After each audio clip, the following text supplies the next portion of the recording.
like I said, I was playing on Commodore 64, and that was the platform for me for a very long time. Right. Until the third game on the SCUM engine, Indiana Jones and the Last Crusade, the graphic adventure. Here's the problem. Junior. Yeah. The graphic adventure, Indiana Jones and the Last Crusade, came out on PC and Amiga, and maybe Atari ST only. Sure. And no Commodore 64 version. This was the first time, I believe, there was no Commodore version of a graphic adventure game that they made. And I was very, very sad. Sorry to hear that. Yep. And my parents were well aware of this. Like, they knew this was important to me.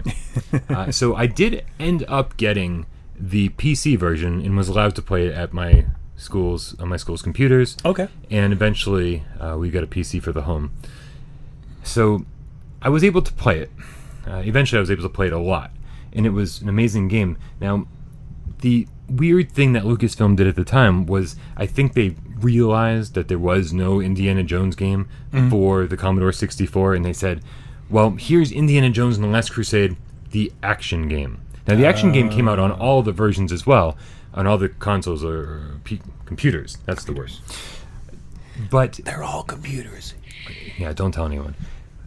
But it wasn't good. Like, it wasn't even a good action game. It was an okay action game, but it was really disappointing. Like, I got it for the Commodore 64, and the graphics were just boring and bland, and controls weren't that great. It was really difficult, and I was just terribly disappointed in Lucasfilm, really, for kind of, hanging me out to dry. Yeah. But when I got around to actually playing the graphic adventure, a little mind-boggling, I think, that Lucasfilm, the birthplace of Star Wars and the other Indiana Jones movies and many, many other great movies. Yes. This was Willow. This was the first time we got a graphic adventure based on one of their movies. That's right. Okay, yeah. Why wasn't there ever a Star Wars game in the SCUM engine? How amazing would that have been? Well, I don't know. Come on. So Indiana Jones makes sense because he's out there trying to solve mysteries, explore, and things like that. Star Wars, they're not trying to figure things out. They're just trying to kill or be killed. You could have done it. You could have had a side story. Yeah. You totally could have done it, and it would have sold, like, millions. And so this is this being the third game in the SCUM engine, they started evolving the SCUM engine. There are action sequences where you're flying the biplane. Okay. They actually made it into this. That you also can get into fights with Nazi guards. Really, yeah, exactly. This isn't Street Fighter, but this is amazing for the time. Be like, for an adventure game, right? I wish I could have punched Dr. Fred in the face. It would have been amazing. They also introduced something else called the IQ, and in this game called it the Indie Quotient. Okay. And they gave you a maximum of 800 points that you could get throughout the course of the game. Now, you could blast through this game and kind of avoid some puzzles and maybe avoid some guards, and then finish with a really low score. But then that gave you the incentive to say, well, I missed a lot of this game. I got to go 100%. back. I got to go back. I got to platinum this sucker. And they added the words look and tuck in the list of verbs. Okay. So that gave a few more options while you were exploring. Now, they did follow this game up with another Indiana Jones game. It was called The Fate of Atlantis. Yes. And there was another planned one. I forget what it was called, and that never made it out. So, I would have to say that this is one of the greatest games ever made. If it followed, amazing. I think I may have a contender, but okay.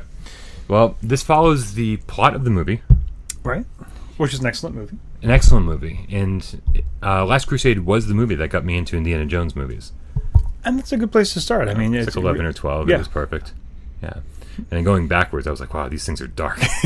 Right? Om Shiva, Om Shiva, Om Shiva. Why is that like where we both go? I don't know. Well, because it's pretty dark. Yeah. Right? Pretty influential for when you're like 8 and you see that. Yeah, right? Kalima.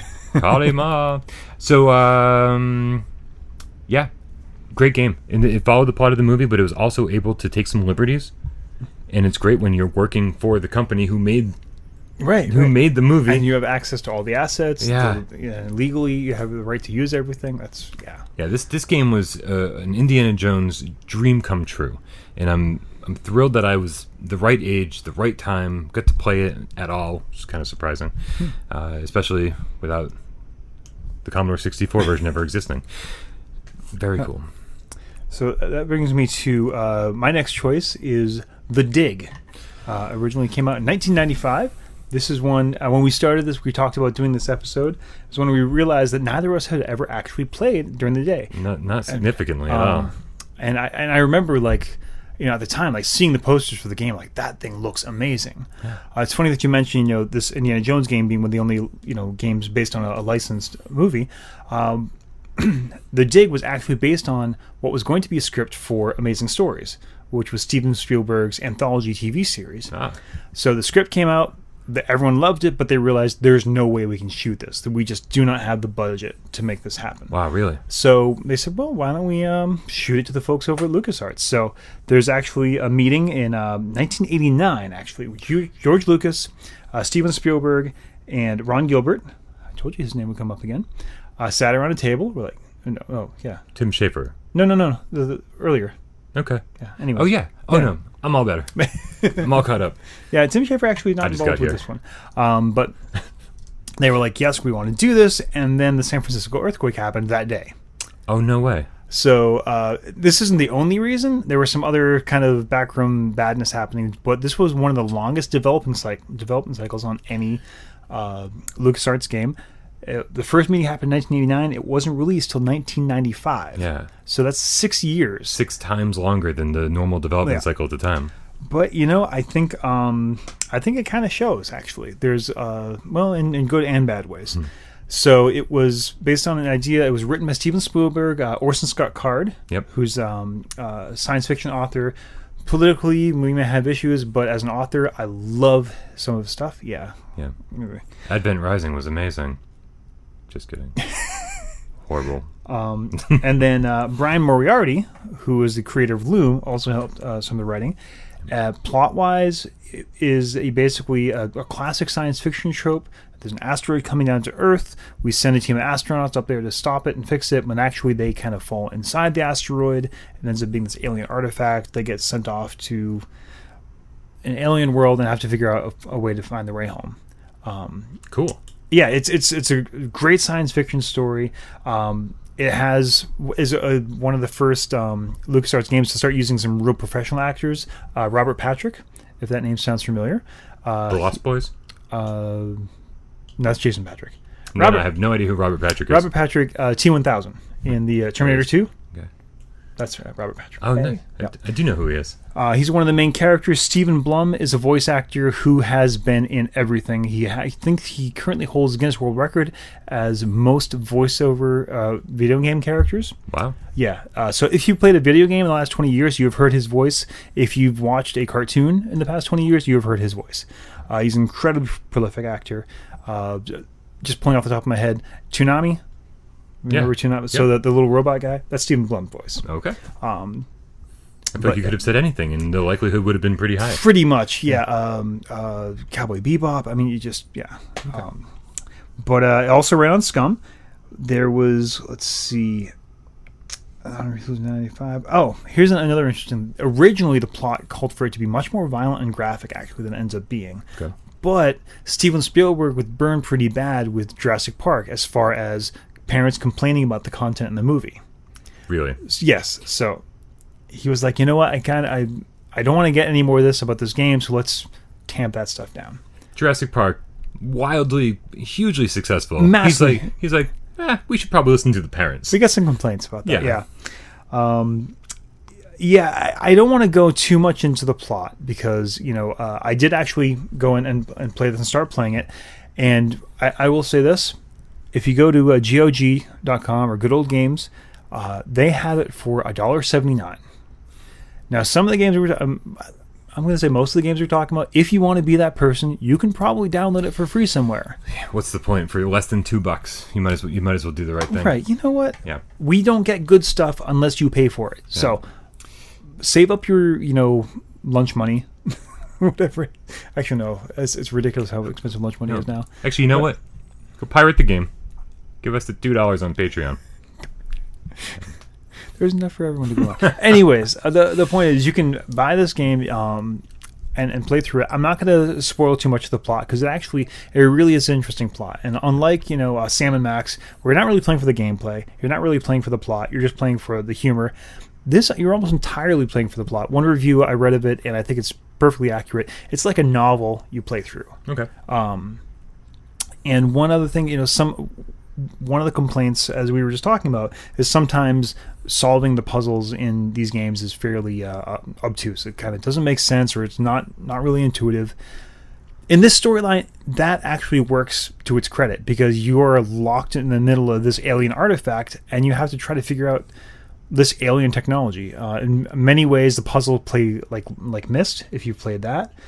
So it is the SCUM interface, but it really is just trying to notice patterns, move switches, and figure out what happens there. So if you're a science fiction fan, I strongly recommend this. It's just a great science fiction story.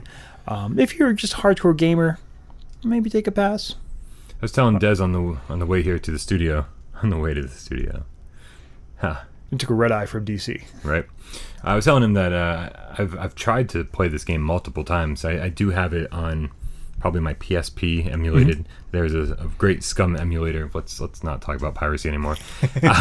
And I've probably tried to play this game 10 times, and I never get really past the first hour at best. I'm always out there floating in space, and I'm like, I don't know what the hell I'm supposed to do.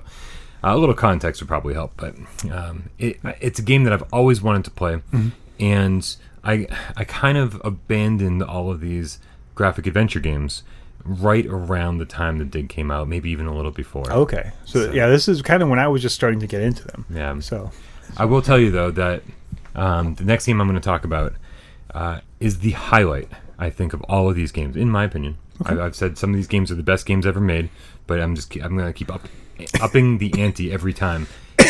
With this one, as Des has mentioned, this fourth game made on the SCUM engine. This is Loom. It is written by Brian Moriarty. Now, Brian Moriarty, he came from Infocom, and he had written Beyond Zork, with a plethora of other games that he'd written. We've mentioned Zork before. Yeah. Big fans. As you can see, it's a much different style. The graphics are very, they're beautiful, mm-hmm. but they still hold that pixelated retro aesthetic. It's just this dark, sad story. Yeah. About this boy. I forget which birthday he's celebrating, but mm-hmm. He's supposed to be coming. I don't know. It's supposed to be this big thing, and he wakes up and he goes and he finds out that all of the elders of his town have all been transformed into birds of some kind. Yes. One of them gets turned into a duck. It's a weird thing going on. It's his favorite game. It's favorite game. I don't know shit about it. So I haven't played it in a while, and there's so many reasons why I haven't played it. And I'll get to that in just a second. It's dark. It's sad. It's a Bryan Paul game through and through. There still manages to get those little LucasArts one-liners in there, which is great. But what it does is it minimizes that humor into like small doses. Mm-hmm. And it actually gets rid of all the verbs on the bottom of the screen. Okay. And now at the bottom of the screen, you just have this big long staff, like this wooden staff that Bobbin Threadbare, the main character, walks around mm-hmm. with. And there are actually musical notes on the staff. Right. Now, you learn that different notes in combination will do different things. Mm-hmm. So, you learn that E, C, E, D will open a door. Now, at the beginning of the game, you can only play C, D, and E, and then every so often you kind of level up, and then you learn F, and then you learn G, and then you learn A, and the staff... Let's see, that sounds familiar. Using musical notes that you learn to affect the world around you. Wind Waker, I'm looking at you. Thieves. Damn it, Nintendo. I thought can't I could be trust trusted. You. Nope. So you can't learn, you can't do everything from the get-go. You can't do like all those verbs on the bottom of the screen. Mm-hmm. Pretend there's only one there, Yeah. And that's what you can do at the beginning of the game, and then as you level up, it's sort of it opens up your list of abilities, and it's just beautifully done, and the soundtrack is amazing, and again, the story is just really, really well told.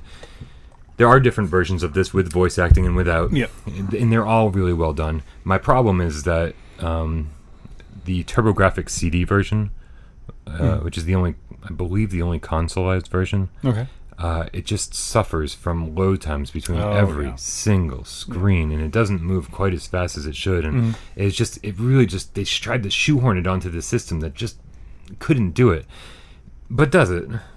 And I think that port just should never have happened, and I've played it a few times, and it's a little painful. Frustrating. Yeah. And So, before you guys go crazy on the comments there, I know they introduced the musical stuff in Ocarina of Time. Okay, fine. Wind Waker's the one I pulled, but they do it in that one too. Yeah, it happens. Voice of the internet in my ass. It's just there's this great sense of discovery in this game. When every time you learn a new note, you go, what can I do now? Yeah. You know, and you spend so much time on this initial island where your character has grown up and he spent his entire life, and it's got the same color palette, like these dark blues and blacks, and it's beautiful, but it's limited visually, and obviously I want to kind of say like stimulus wise for your character's sake. And then once you get off this island, like you really feel this sense of discovery. You feel what your character feels when you leave the island for the first time and you go out and explore this new world.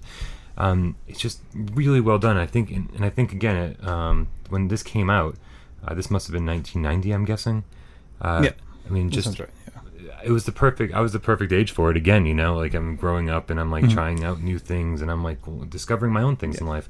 And this game was like, hey, this is your life right here in a fantasy environment. Just amazing. Now, what I didn't know was that this was actually, there was supposed to be a trilogy of games. Oh. Like, Loom supposedly didn't sell very well. According to a quote here I have by Brian Moriarty, it did sell okay. Yeah. But there was supposed to be a second game, notoriously called Forge. Loom Forge, okay. Right. So eventually, in Loom, you come to the Guild of Blacksmiths. Right. You're of the Guild of Weavers. You eventually meet the Guild of Blacksmiths, and there's this boy that you meet named Rusty Nailbender. They all have these goofy names, just like Guybrush Threepwood, etc. I was going to say Rusty Nailbender. That sounds like a cocktail. Oh, yeah. Harvey Wallbanger / Rusty Nail. Interesting. These guys are alcoholics. I was going to say, I'm wondering how many... anyway. So this was supposed to be kind of his story, but a continuation of Loom, but told from his perspective. And then there was supposed to also be a third game called The Fold. This girl, Fleece Flanders. It's been so long, I probably got that name wrong. But it's her story in an attempt to reunite all the guilds. And she's a shepherdess, I'm guessing. Absolutely. Right. Yeah, makes sense. So I have this quote from Brian Moriarty I wanted to read because I didn't know any of this until today. Okay. I thought Loom was this one-off game that like never had any sequels planned. I thought it didn't sell well. According to Brian Moriarty, it's a quote, contrary to popular belief, the Loom sequels were not abandoned because Loom didn't sell well. Loom sold more than 500,000 copies in various formats since it was published in 1990. That's not too bad. Not bad at all, especially for these games. I know. The reason the sequels weren't made is because I decided to work on other things, and nobody else wanted them either. Huh. So I'm a little torn because this is one of my favorite games of all time, and I would have loved a sequel to it. But again, I think Loom was one of the last games that I really gave any attention to. So if these are graphic adventure games that I gave any attention to, I was going to say, otherwise the entire concept of the show kind of... What have I been doing for the last 25 years? So if the sequels had come out, I might not even have played them anyway. But so Loom was kind of like this awesome grand finale for me to be like, okay, Brian, off to go do other things, console games, and etc. So again, I'm torn. I don't know if they would have sold well. Maybe it would have tarnished the Loom name for me. Maybe. So. Well, I think what Loom really does, and it's really with the point in LucasArts game where they start getting into this, like you get such a sense of place. like it feels mystical. It feels, you know, you were really, they do such great world building in these games that if you can get past the kind of archaic interface with the game, you can get lost in these worlds. The characters are so well fleshed out. The rules of the world they live in, you know, using the music to it makes sense in the world that they're creating. And I think Loom is a great example of that. And I think the next game, which I actually have good evidence for as being the best game of all time, Boo. Grim Fandango. Grim Fandango, this was the game that I kind of like hinted at before. I played this, as like, I've never played a game like this. I need more. And then I backtracked to things like Loom and Sam and Max and whatnot. Interesting. So, yeah. I was, you know, these adventure games were not part of my early gaming existence. So I actually started with Grim Fandango and worked backwards. Grim Fandango, man, if you don't know what this game is, you don't know what you're missing. I will wholeheartedly say you need to go play this game. I'm going to agree with Brian. A lot of these games, are kind of obtuse, kind of difficult to get around. Yep. They say, like, you know you're watching a great movie, a movie with great cinematography, if you can just hit pause at any point in the movie and just see, wow, that's beautiful. Grim Fandango, you can stop the game at any point, do a screen capture, and say, this is going to be the desktop of my computer. It's a crime noir game based in the Aztec, the land of the dead, basically the Dia de los Muertos. It's based on Aztec mythology, coupled with, you know, this classic, like imagine Casablanca, Maltese Falcon, you know, all those great old black and white, you know, noir movies, all mashed up together with a healthy heaping of the LucasArts humor as well. It's just beautiful. You play the role of Manny, who's a Grim Reaper, which we think is all this big scary thing, but actually in the world of the dead, he's pretty much just a travel agent. The way the world of the dead works in this game is when you die, you start in this one kind of purgatory place, and then you have to make it to the next realm. And if you're a really, really good person, then you get tickets to this train that basically only take 4 minutes to get to the next realm. If you're a bad person, it takes you longer. And if you're a really bad person, you pretty much have to walk. So he's a travel agent, and he gets kind of booked with like these pretty horrible people. So he's always trying to find them ways to get to where they're going. Eventually, he gets this one character, this one customer, who's clearly was an amazingly good and pure and wonderful person in the next life, or in the previous life. But she's got the tickets for someone who was horrible. So in trying to figure out the mystery, he unravels the story of corruption in the netherworld and blah, blah, blah. The plot is fantastic. The art is amazing. The gameplay, this actually simplifies it even more. You know, I talked about Sam and Max, so they got rid of all the verbs and did the icon. With Grim Fandango, they even got rid of that. You move your cursor around, and basically Manny will look at something that was so if you can interact with it, Manny will actually look at it, and so then you can go in and interact with it there. So it simplifies that. It's the first game to use the first LucasArts games to use 3D graphics. So it's 3D 3D graphics characters over pre-rendered backgrounds. Think Resident Evil 1. Yeah, there we go. Also, like Resident Evil, originally it used the tank motion, which actually becomes important later. What was nice about that was they realized was they could have a scene happen in the same room without having to have a 2D artist redraw it. They could just re-render it from a different angle. Oh, there you go. Which was a huge, time savings for them at the time. It's also doesn't use Scum. No, it uses Grime, which was an update of the Scum engine. So it's in a lot of ways it's very similar, but this is also adapted for 3D environments as well. Do we know what Grime stands for by any chance? I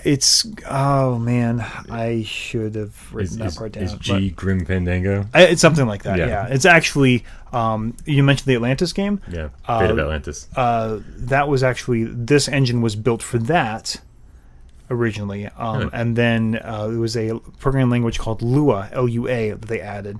That eventually they did a full implementation for this game and turned it into Grime. As far as our video games are, how great is this the game? the Smithsonian included it in an exhibition of called literally The Art of Video Games. And as we speak now, the Modern Museum of Art in New York City is attempting to find a way to make a permanent installation of this game in their architecture and design section. Just FYI for everyone at home, GRIME stands for Grim Engine. Grim Engine, okay. So yeah, it's a beautiful game, and here's where this kind of all comes back in. So it was I'm saying it's a beautiful game at the standards of the time. It blew everything else out of the water. Yep. Like the character design is incredibly unique. But what they've done since LucasArts is now owned by Disney, and Disney is being a little more free with licensing things. Tim Schafer, who we're going to be mentioning again, who spun off from LucasArts, created a company called Double Fine. He was working with Sony for other projects and said, hey, Grim Fandango is kind of up for bid. You guys want to help me buy that back and we can remaster it? And they did. Yeah. So I'm actually going to call on Brian's abilities here. There's some great screenshots of before and after the original and the remaster. Yep. I did buy Grim Fandango on PS4. I want to say Vita as well. Yep. I think it's cross-buy. It came out for everything. It's on Android. It's on iOS. It's on great. Windows. It's on Mac. It's on Linux. I mean, you can. If there's a screen, you can play the Grim Fandango remaster on it. Because it was a game that I had heard great things about. That this and Full Throttle always get mentioned in the same sentence. Yeah. And Full Throttle, I think, is also getting remastered soon. So I think it already has it. Maybe it has. No. Okay. Yeah. Anyways. I don't know. If it's not on PS4, then I haven't played it. Fanboy. No. So I did buy Grim Fandango and thinking I finally get to play this great adventure game that I missed out on years and years ago, and I'm gonna be so happy. And I started it up, and I was like, oh boy. I started snoozing because it's that same. It's that same, like, you better be prepared to spend some time with this game, turn off your phone, turn off your distractions, because you're going to get distracted. It's too easy to get distracted. You're like, I don't know what to do next. Let's check Facebook. Yeah. So it's tough. If you're OCD, if you're ADD, if you're ADD like I am, then you're in trouble. So I do have the game. I will definitely show some comparison screenshots. I'm pretty sure that you can, with the click of a button, you can switch back and forth between the new visuals and the old visuals, which is always appreciated. They did that with the Secret of Monkey Island remix too, which I always prefer the original visuals on that one. Yeah, I would say for those, some of those games, I would agree with that. But I think Grim Fandango, they just, because it's a noir type storytelling, the lighting is really important to get that, that feeling behind it. And this is the one time where I'd say, yeah, you know what, going back and fixing it looks really, really good. Another thing they fixed was the motion. So it was based on the tank, sort of, which is really frustrating sometimes. And as they were going back and redoing it, it turns out there were a lot of people who worked on the original Grim Fandango who kind of kept working on their own mods of it. Just sort of, just the way people do. And one of the employees had done that, and so Tim Schafer was like, oh my god, I need to find that guy again. And some other problems they had was, again, when the original Grim Fandango was made, gaming was still pretty big, but it was still kind of, this isn't going to last forever. So a lot of the original data, a lot of memory, things like that was just kind of lost, to the point where actually a lot of the code was on tape. Really? Yes. Oh, jeez. And although Disney was like, hey, you know what? Great. Here's all the original assets. You guys are welcome to it. Nobody had the tape players to actually get that data. Eventually, they found one of the engineers had one in his attic somewhere, and they were able to restore a lot of that. And actually, that happened a lot of times when they were trying to do the remaster. They were just audio assets or visual assets that they didn't have, that basically they went through the old LucasArts archives and found employees like, you know what, I think Bob worked on that one. Let's see if we can find Bob. Like, yeah, Bob, remember me? Yeah, we worked together 20 years ago. Actually 16 years ago. Do you still have any of the old data from that? So it was absolutely a labor of love. They did an immense amount of work to get us back, and it shows. This is one I will wholeheartedly pay full price, whatever system you want to use it on, play this game. But I would agree, this is a game you'd think with this slow gameplay, you'd be able to, have Twitter open or whatever. you can't. You need to be focused and pay attention, which I think is really awesome. I wish more games were like that. So that's just a sampling, really, of the Lucasfilm adventure games. There was, obviously a whole slew of games we didn't really get a chance to talk about. Full Throttle being one of them. Day of the Tentacle, the Maniac Mansion sequel, Which I liked better. Understandable. Yeah. Yeah, they had time. They've had so much time to grow as writers and animators and storytellers. So, and then also, of course, the entire Secret of Monkey Island quadrilogy. Which, I know there's probably some of you screaming at us right now. You're talking about LucasArts game without talking about Lucas. You could do, and maybe we will someday, an entire episode on the Monkey Island series. Yeah. Guybrush Threepwood. These are also very great games, and we just don't have time to talk about them all. But if these games are awesome to you, if you like any of the ones we talked about or any of the ones we didn't talk about, leave a comment down below because we want to hear what your favorites are. Maybe you had a childhood like mine where you were just glued to a screen, obsessed over solving every little puzzle.